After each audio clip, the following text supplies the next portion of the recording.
guys, welcome to the 86th C# tutorial that I'm making for the new Boston. In this tutorial, I'm going to be showing you how to add another form to your application. So up until now, we've mainly been working with code and we haven't really looked too much at creating a user interface. So in these next following tutorials, we're mainly going to be looking at creating a user interface. And to kick it off, we're going to be creating another form. So I'm sure you've seen with other programs that like when you click a button or do something, another form will pop up and you'll have more options or something. Well, all we've been doing is we just have this one form right here. There is no other form. This is all we have to our program.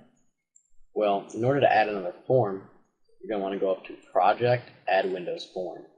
Then just make sure Windows Form is selected, and you can name your form anything you'd like. I'm just going to call it Form 2 for right now, and then just go ahead and click Add. And over in your Solution Explorer, you'll see you now have a Form 1 and a Form 2, or whatever you named your second form. And we also have a nice design window with our Form 2, and we can do anything we want with this second form, just like with this main form right here. So if we wanted to add like a button or a checkbox or anything, I'm just going to add a label for right now. And I'm just going to set the text of this label to Form 2, just so we know that this is Form 2, even though it says Form 2 right there. But anyways, so now, as of now, we cannot display this form. There's no way to access this form from the first form right now. Like, no matter what we do, no other form will be displayed. And in order to display this second form, we're going to have to create a new instance of this form.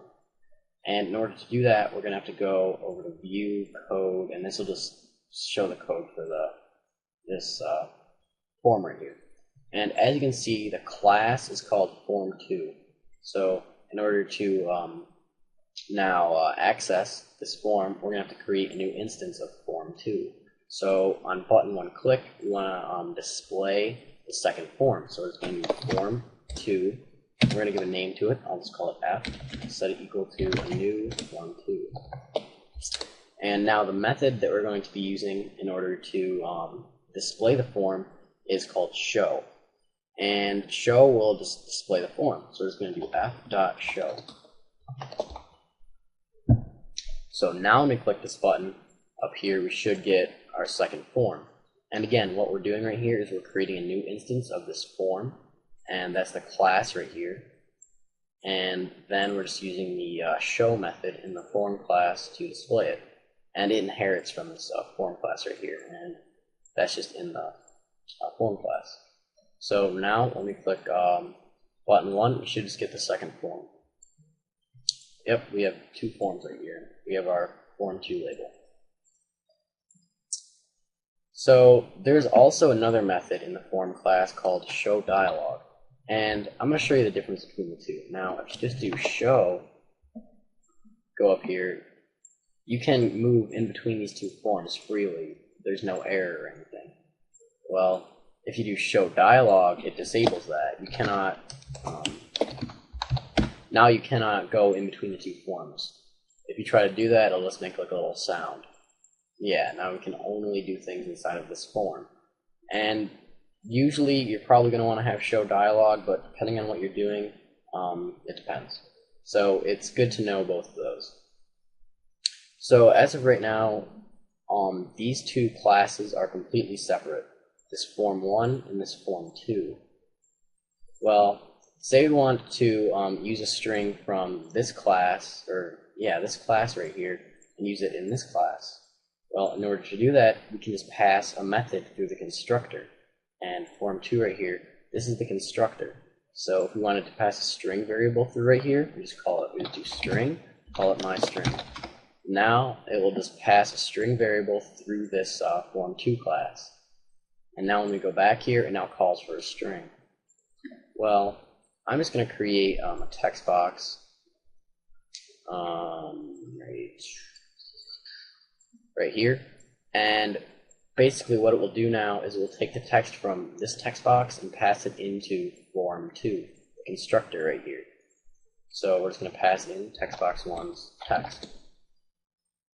And then we're going to take the text from this text box and set it equal to the text of this label. So now what we're going to do up here is we're just going to do label1.text equals my string. And that's whatever we pass through the constructor right here. And we pass through textbox1's text.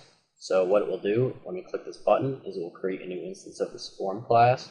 And as soon as it does that, it will set label1's text on form2 to string that it passes through the constructor, which is textbox1's text. And then it will display the form. So as soon as we click this button right here, we should get a new form with a label on it saying whatever's in this text box. So I'll just type Adam right here. Should get a form that says Adam. Yep, we get Adam. Type something else like hello. Should get hello. Yep. So that's just a real quick and simple way of passing variables to your second form. And you can put multiple through here, like if you wanted to put like, I don't know, an integer or something like that, you could do that as well. There's no limit, just like any other constructor.